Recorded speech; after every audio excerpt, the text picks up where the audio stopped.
Capítulo 7. Dois recintos. O estilo cristão é diferente. É mais fácil e mais difícil. Cristo diz: dê-me tudo. Não quero uma parcela do seu tempo, uma parcela do seu dinheiro e uma parcela do seu trabalho. Eu quero você. Não vim para atormentar seu ego natural, mas para matá-lo. Nada de meios termos. Não quero podar um ramo aqui e outro ali. Quero derrubar a árvore toda. Não quero meter a broca no seu dente, nem o abiturar ou fazer com que ele pare de doer. Quero arrancá-lo. Renuncie todo o seu ego natural, todos os desejos que você acha que são inocentes, da mesma forma que me entrega aqueles que você considera maldosos. O aparato todo, pois vou substituir por um novo ser. Na verdade, vou lhe dar a mim mesmo e minha própria vontade deverá se tornar a sua. C.S. Lewis. Faltavam 15 minutos para o início da palestra. O culto musical já durava 45 minutos. Eram 7h45 de uma noite de sexta-feira e eu começaria a falar às 8. Parei de cantar para ouvir algo que despertava dentro de mim. Era uma oração. Senhor, ouve-me dizer. Preciso saber se esta mensagem sobre conexão, sobre um novo nível de comunidade vem do Senhor. Se eu inventei isso para ter algo que pensar e falar enquanto envelheço, eu quero esquecer. Mas se vem realmente do Senhor, quero sabê-lo com uma certeza irrefutável. E hesitei. O pensamento seguinte que se formava na minha mente parecia atrevido. Eu gostaria de saber isso nesse final de semana. Fiz minha oração em silêncio, ninguém me ouviu exceto Deus. Quase todos ali no grande auditório estavam de pé para adorar. Eu sabia que ficaria de pé durante as 2 horas seguintes, por isso estava sentado. A cadeira à minha direita, na fileira da frente, estava vazia. Alguns instantes depois de eu terminar minha oração, um homem que eu não conhecia se dirigiu até lá. Posso falar com você? Perguntou ele. Concordei com um gesto de cabeça, curioso, mas denotando certa aspereza. Afinal, eu estava orando e prestes a falar para um grupo grande de pessoas por 2 horas. Achei que ele estava sendo um pouco inconveniente. Disse-me seu nome e depois falou. Sou um dos pastores dessa igreja. Não nos conhecemos, mas desde o dia em que o convidamos para vir até nossa igreja, o Senhor pôs você no meu coração. Eu me sinto fortemente inspirada a dizer-lhe algo. Eu pretendi esperar o final da palestra, mas acho que devo falar agora mesmo. Vai ser rápido. Meneei outra vez com a cabeça, dessa vez sem aspereza.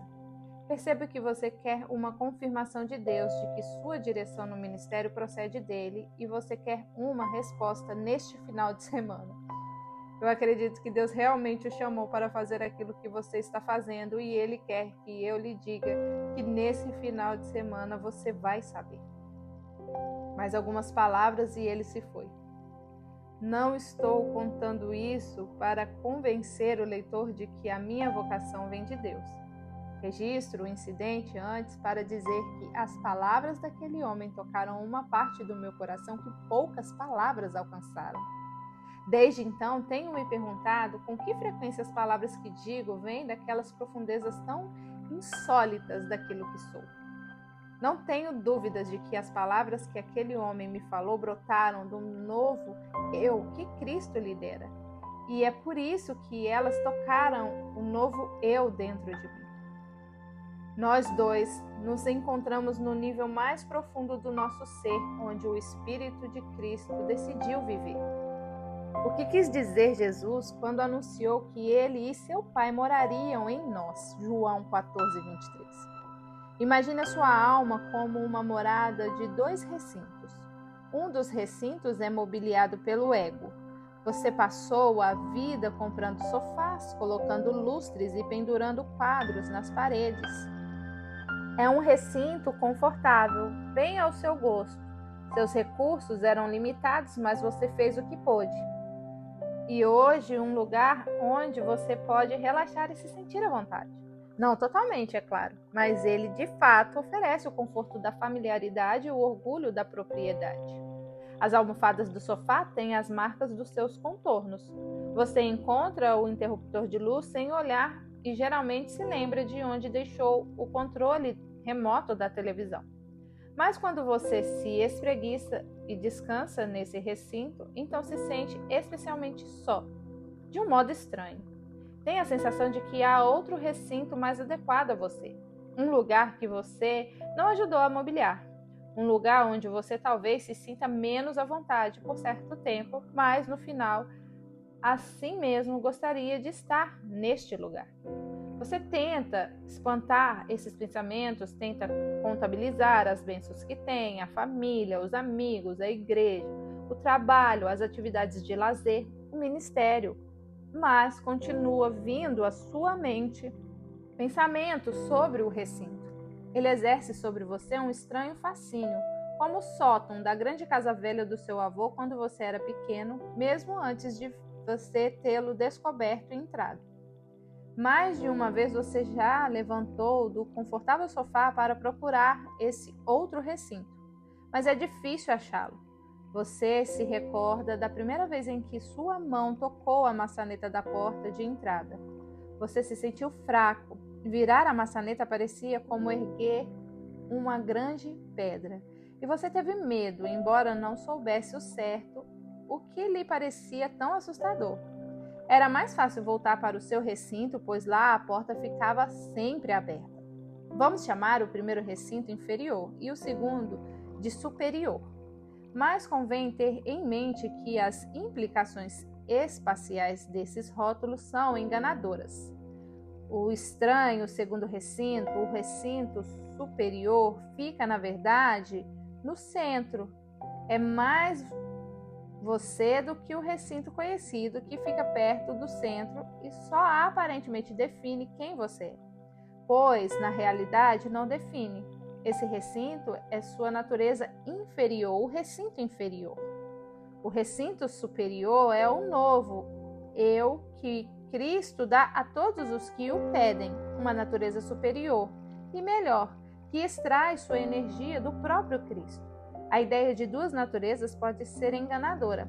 Podemos passar a nos enxergar como um espectador num embate entre lutadores, assistindo o mocinho enfrentando o vilão. Não é isso que pretendo. O que tenho em mente é aquilo que Madame Guyon falou no seu livro Experimentando as Profundezas de Jesus Cristo. Ela nos convida a ir até um lugar melhor para viver, um lugar que podemos encontrar dentro de nós mesmos se aprendermos o que significa contemplar o Senhor.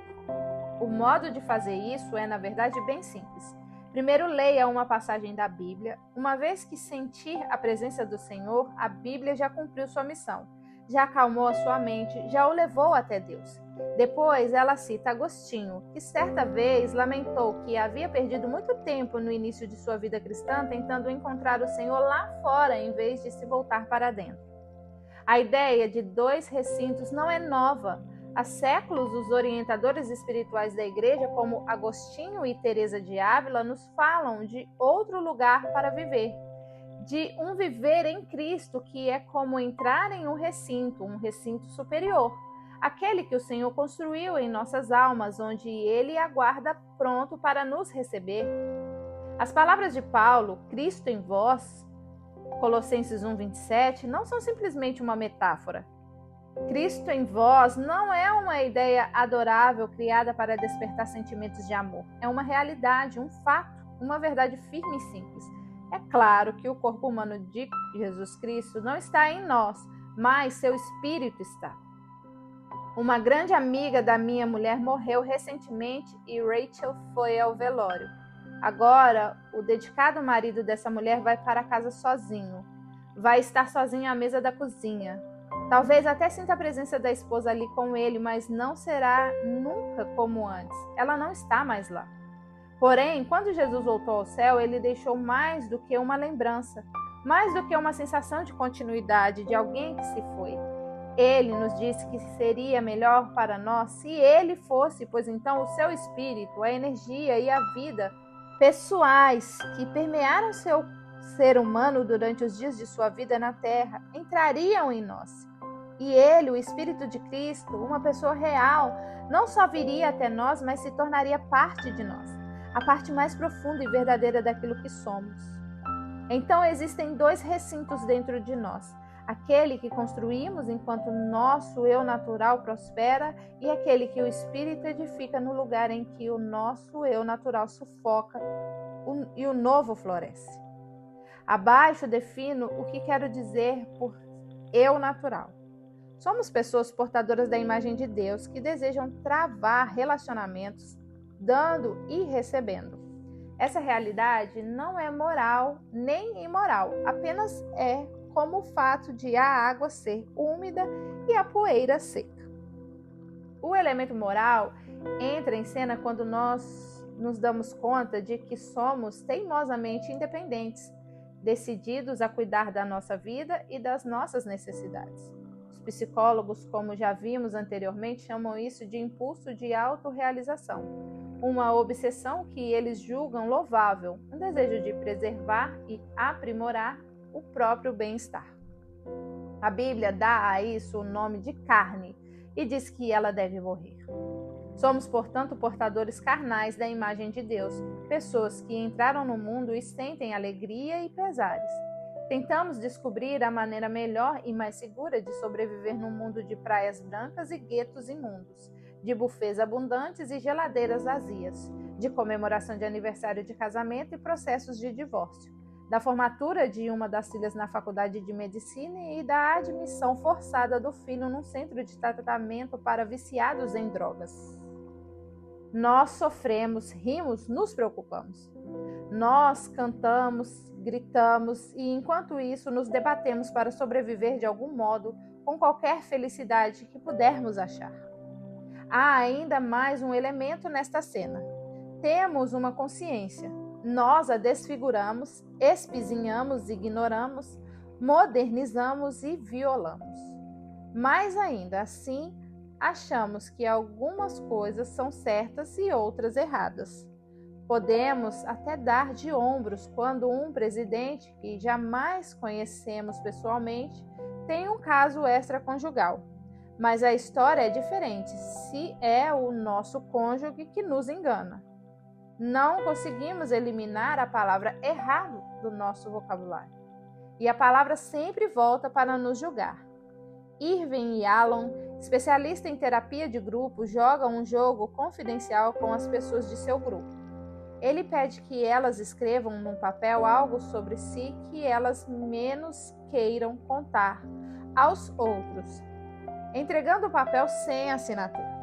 A confidência mais frequente é a seguinte: eu me sinto absurdamente inútil. Ninguém iria me querer se me conhecesse. Isso não me surpreende. A segunda resposta mais frequente é: eu não amo ninguém da maneira como deveria amar. De onde veio as palavras deveria? Mesmo no nosso mundo pós-moderno, não conseguimos apagar a lei de Deus gravada em nossos corações. Fomos criados para amar, tão seguramente quanto os gansos foram feitos para gasnar e as vacas para mugir. A ideia de dever ou obrigação está em nós. Nós devemos honrar as promessas e certamente as pessoas que nos prometem alguma coisa devem manter a palavra. Devemos respeitar a propriedade das outras pessoas. Ninguém deve entrar num carro que não é seu e sair dirigindo. Estes são os móveis do recinto inferior. Desejamos bons relacionamentos, cuidamos das nossas próprias necessidades. O mundo, ao mesmo tempo, nos frustra e nos satisfaz, às vezes mais uma coisa do que outra. Nós aprendemos o que nos agrada no mundo e saímos em busca disso. e temos consciência de um código moral que nos diz o que devemos ou não devemos fazer na nossa busca da felicidade. Assim é a vida no primeiro recinto. Deus não está ali. Pelo menos não é reconhecido nem levado em conta. Mas é ali que a maior parte de nós vivemos. Existe um segundo recinto, outro lugar, outro modo de viver. Em todo o coração humano há o senso de algo mais. O primitivo da caverna de Platão pensava que vivia no mundo real, mesmo sem jamais ter visto um pássaro, jamais ter cheirado uma flor, jamais ter visto um pôr do sol. Quando alguém lhe disse que eles estavam numa caverna, que lá fora havia um mundo de luz, eles entraram em pânico e mataram o mensageiro. Eles sabiam que havia algo mais, mas tinham medo disso. C.S. Lewis disse certa vez que se descobríssemos dentro de nós desejos que nada deste mundo podem satisfazer, devemos realmente nos perguntar se não fomos criados para outro mundo. E esse desejo de fato existe. Deus incutiu a eternidade nos nossos corações. Carros, sexo, poder e realização não são grandes o suficiente para preencher o espaço. Desejamos ser arrebatados por coisas maiores do que a vida no recinto inferior pode nos proporcionar. Nas pessoas ainda não conectadas a Cristo, o melhor recinto também está lá dentro, mas no escuro. Estou falando da alma eterna em cada pessoa. A eletricidade ainda não foi ligada e não há mobília nenhuma. A porta que dá para o recinto superior está trancada. Só pode ser aberta pelo lado de dentro. Lá dentro só há uma alma morta. O que foi criado para ser um recinto vivo se torna um cemitério. Quando, porém, o espírito ressuscita a alma e nela infunde nova vida, o recinto explode de luz. O fogo na lareira atordoa com seu calor crepitante, o coração gelado se derrete e a empolgação da vida preenche todo o recinto. As pessoas desejam ardentemente se relacionar. No recinto superior, isso já é uma realidade. Ninguém demanda relacionamento nele. Todos já têm essa dádiva e sabem que um dia desfrutarão plena e eternamente de seus prazeres. E as pessoas do recinto superior não são obcecadas pela resolução da vida. Preferem viver a vida a analisá-la. Não pensam que existe algo frágil dentro delas que precise de proteção, nem sentem nenhum impacto que as obriguem a encontrar o próprio eu. Já encontraram.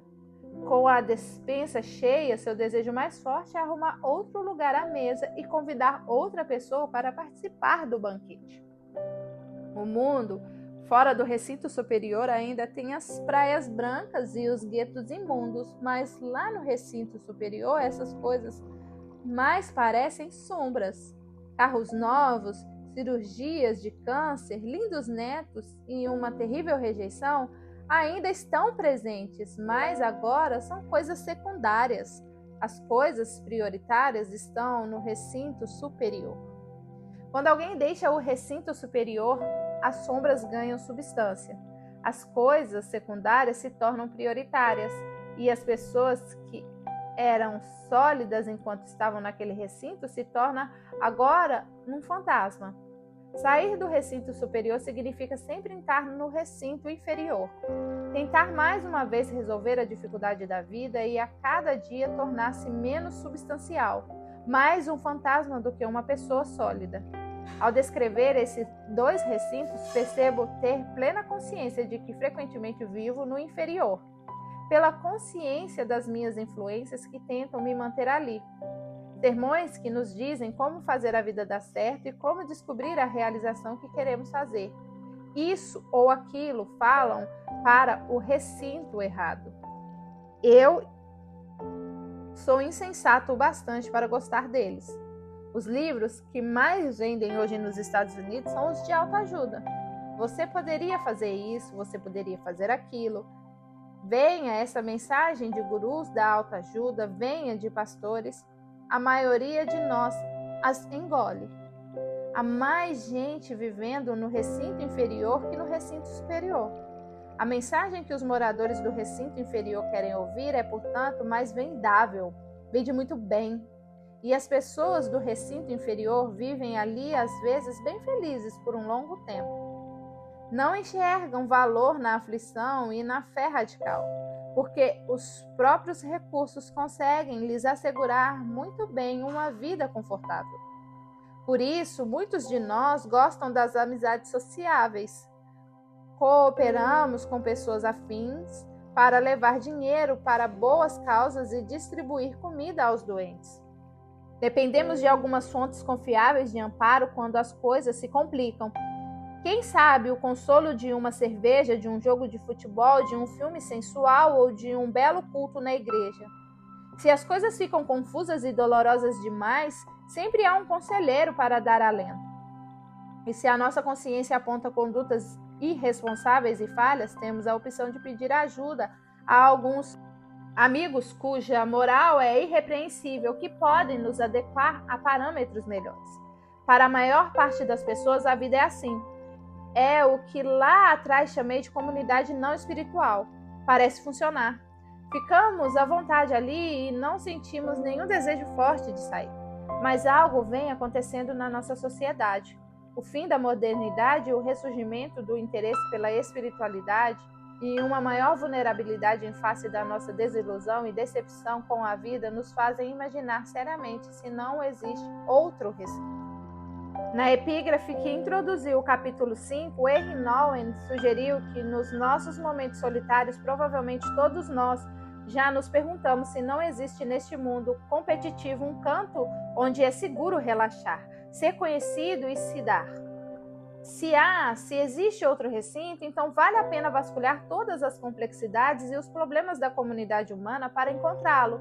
Foi esse o pensamento de Nouwen. As pessoas sinceras concordam. As pessoas estão tomando consciência de que deve existir outro recinto, um canto seguro, um lugar para relaxar profundamente e conhecer a paz. Estamos admitindo que a verdadeira vida, a verdadeira comunidade e a verdadeira alegria não estão disponíveis no recinto que por tanto tempo chamamos de lar. Tomando café 2 dias atrás com o amigo Charlie, ele expressou essa mesma ideia assim: estou cansado do barulho, não consigo ouvir meu coração pulsar. Acabei de voltar de avião para a cidade. Eu me dei conta de que o aeroporto, com suas fileiras de assentos, suas pessoas importantes e seus anúncios truncados, que por um misericordioso instante abafam o monótono musical de fundo, são realmente barulhentos. Mas toda a minha vida é assim. Eu preciso encontrar um lugar tranquilo. O Charles estava procurando o recinto superior. Nosso ritmo frenético é, na verdade, a sede pela serenidade do céu. Assim como nossa solidão é a fome de Deus. Queremos estar num recinto diferente. Quando os discípulos perguntaram a Jesus onde ele queria que passassem a Páscoa, ele respondeu: ao entrares na cidade, encontrareis um homem com um cântaro de água. Segue-o até a casa em que ele entrar. E dizei ao dono da casa: o mestre manda perguntar-te onde é o aposento no qual hei de comer a Páscoa com os meus discípulos. Ele vos mostrará um espaçoso cenáculo mobiliado. Ali fazei os preparativos. Lucas 22, do 10 ao 12. É interessante notar o fato de um homem carregando um cântaro de água. Na sociedade dos tempos de Jesus, esse era um trabalho feminino. Hoje, alguém carregando água se destaca dentre os milhares que só vendem algodão doce. A gente sedenta segue essa pessoa. É uma boa metáfora da obra do Espírito Santo, que nos conduz até o lugar onde encontramos Jesus. É também uma boa metáfora daquele que o Espírito inspira, dos amigos e orientadores espirituais que podem nos levar para o recinto superior. Eu tenho 2 recintos no meu coração. Aquele homem lá da palestra carregava a água e me conduziu até o recinto superior. Ele tocou esse lugar e eu soube que ele estava lá. Se só ouvirmos palavras faladas para o recinto inferior e se lá passarmos todo o tempo, viveremos como cidadãos dele. Vamos carecer de força para controlar o apetite sexual, ficar vulneráveis à conexão com espíritos malignos, depender de pessoas, lugares e coisas e não somente de Deus para alcançar felicidade, e quando essas coisas nos frustrarem, ficaremos arrasados. Achar impossível nos relacionar com maior intimidade em razão da inveja, das tentações, das tensões, dos acessos de raiva e do espírito de exclusão do círculo interno. Conceder aos impulsos de ter o bem-estar agora, independentemente das consequências a longo prazo. Se, no entanto, ouvirmos os amigos e orientadores espirituais que nos conduzem ao recinto superior e falam conosco ali, e se ficarmos nesse recinto tempo suficiente para comer à mesa com Jesus, vamos descobrir que desejamos mais abençoar as pessoas do que usá-las, descobrir uma alegria inabalável que sobrevive às decepções mais avassaladoras, notar uma gentileza paciente e bondosa que afasta a nossa irritação com relação às pessoas. Perceber que permanecemos sólidos e sãos, mesmo na presença daqueles que costumavam nos intimidar. Eu e Rachel passamos o último final de semana com bons amigos. Na despedida, Sheila disse: "Eu gostaria que alguém pudesse me fazer forte." Eu conheço bem a Sheila. O recinto inferior está repleto de duras lembranças de um pai alcoólatra e uma mãe possessiva. Para preservar os farrapos de sua autoestima, ela aprendeu a ser dócil.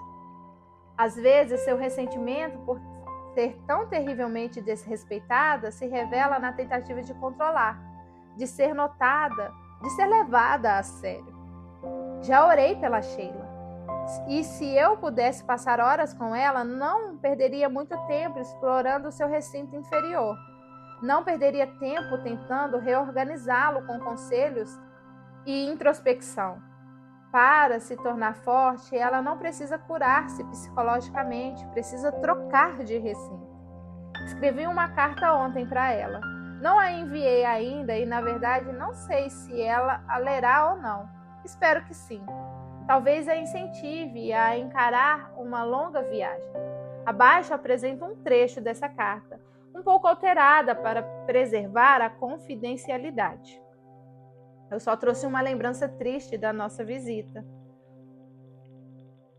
Ouvi o seu desejo de se tornar mais forte.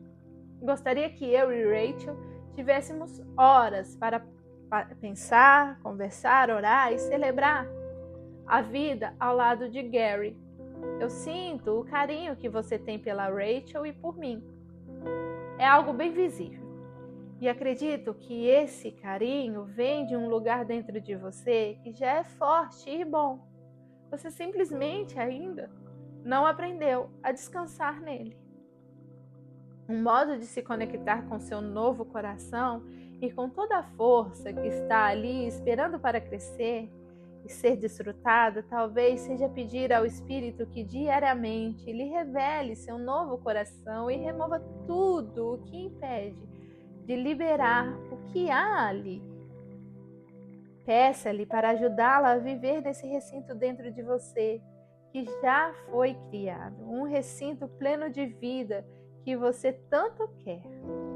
Faça-lhe esse pedido uma vez por dia, numa espécie de estilo litúrgico, de joelhos, no mesmo lugar, todos os dias, durante talvez 5 minutos. Peça que a força divina que há em você jorre para a sua consciência. Depois anote num caderno tudo o que lhe vier à cabeça enquanto medita sobre uma passagem bíblica antes de enfrentar o dia. Li certo escritor que disse, e concordo, que na comunhão com Deus você vê e ouve tudo o que precisa para silenciosamente transmitir o verdadeiro eu aos outros.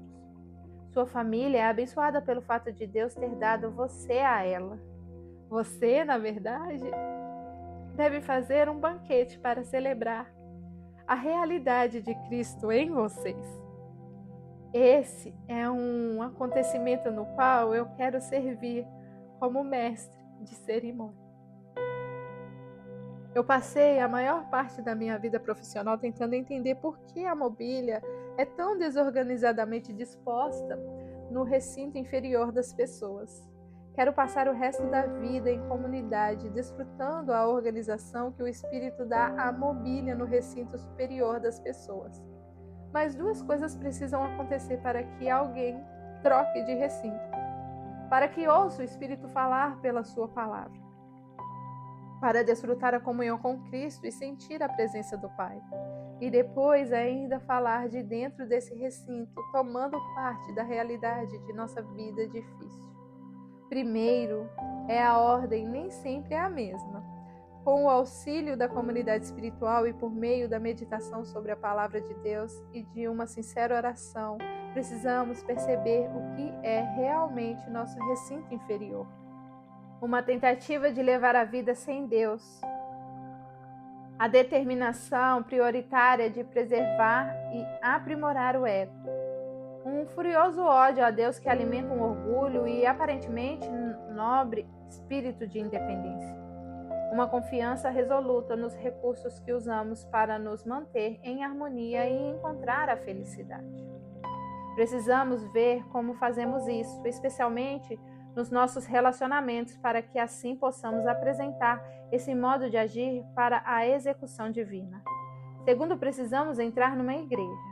Fazer parte de uma comunidade de pessoas que caminham rumo a Deus. Precisamos desfrutar da companhia de amigos espirituais para conhecê-los e ser conhecido por eles. E, quiçá, pedir a um santo experimentado que nos oriente espiritualmente. E precisamos aprender a agir como amigos espirituais, talvez como orientadores espirituais de algumas outras pessoas. Enquanto escrevo essas palavras, de repente, me assombra o que poderia acontecer na nossa vida se efetivamente fizéssemos essas duas coisas. Levaria tempo, mas seria impressionante. Nos últimos 2 capítulos continua a descrição do recinto inferior. Espero que isso nos ajude a enxergar o que ele realmente é. Quero sinceramente que todos nós sintamos uma empolgação, um desejo desesperado de encontrar um homem carregando um cântaro de água, o qual possa nos conduzir até o recinto superior. Sei que o recinto inferior é um lugar horrível, cheio de demônios e trevas. Olhar para ele pode ser desanimador. Antes de pedir ao leitor que explore comigo, quero concluir este capítulo com a descrição do recinto superior de uma mulher. Sherry é uma mulher profundamente espiritual, uma mística em formação. Com todos nós, ela passa por tribulações, às vezes terríveis, mas muitas vezes vislumbra o homem com o cântaro de água e encontra o caminho que leva ao recinto superior, mobiliado especialmente para ela. Pedi-lhe que descrevesse esse recinto. Eis abaixo o que ela disse. O recinto de Sherry. Esse recinto, ele é aconchegante. Tudo é macio e as sombras são quase de um azul bebê. É branco, quente e limpo. É um bom lugar para nascer. Eu me vejo ali, mas o que estou vestindo é difícil de imaginar. No entanto, estou vestida, mas não é uma vestimenta que destoe ou contraste com o recinto. Na verdade, me fundi ao recinto vestindo algo tão grandioso que você mal vai me notar. Gosto tanto do recinto que minha essência não pode separar-se dele. E, no entanto, estou ali e ali que a luz está. Sem a luz, não há nada. É claro, desejo visitas e as acolho no meu recinto. De fato, um dos grandes prazeres é receber um convidado para que ele sinta a suavidade e o aconchego do recinto, para que ali sente e fique e observe as cortinas diafanas se erguendo e se abrindo para deixar entrar a pureza através da janela mais bela que você já viu. Deixe então que o frescor o acaricie e você ficará limpo. É algo suavemente tranquilo. Deixe que ele entre e se deixe levar por ele. Seus olhos verão delícias. Você conhecerá o repouso e a paz. Você conhecerá a verdade da luz, a força daquilo que sustenta esse recinto, e conhecerá a fé. Você será tentado a me beber em um único gole, mas não sou eu a fonte nem a substância. A substância vem do amante da minha alma. Ali nos encontramos e você é bem-vindo. Agora, com a fragrância e a visão desse recinto ainda bem vívida, examinemos o outro recinto.